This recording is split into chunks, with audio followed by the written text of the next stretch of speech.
For most of my life, I struggled with bulimia and nobody ever knew. Since little, I always heard that I was fat. I was never thin enough. I was never good enough. I wanted to fill the void that I felt. Food was always my comfort.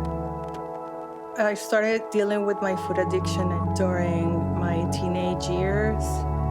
Food addiction is thinking about food 24/7. And it's eating, overeating, and overeating. It doesn't matter how bad I feel. I will continue eating. But at the same time, I didn't want to gain weight.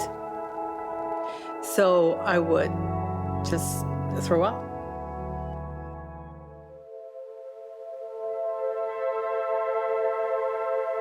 Depending on the day, I would maybe purge one or twice. And when it was severe, I would, purge maybe 15, 20 times a day. I was tormented. Nobody knew for years that I was struggling with bulimia. I carried that secret my whole life.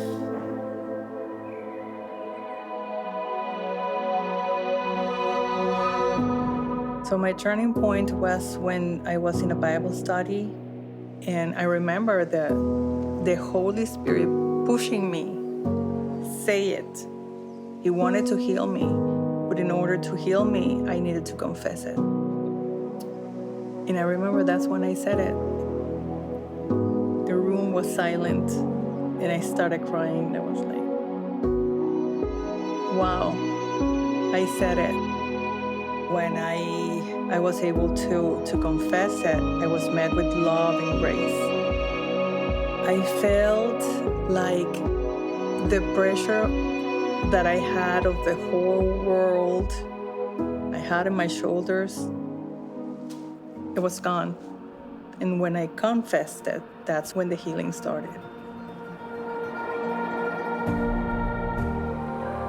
It's not easy to come out and say what you're struggling with, because sometimes as a Christian, you feel that you need to have everything together.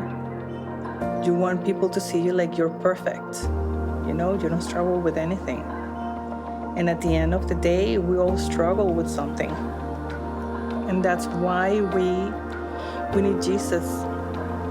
He understands what we're going through, all our struggles with all our imperfections. We have the reassurance that doesn't matter what happens, He loves us unconditionally. A couple of years after I went through my healing, I was able to confess it to my son. And he, too, showed me grace and love. We cannot be freed without Jesus. And when you have Him, everything changes. I feel free. I am free.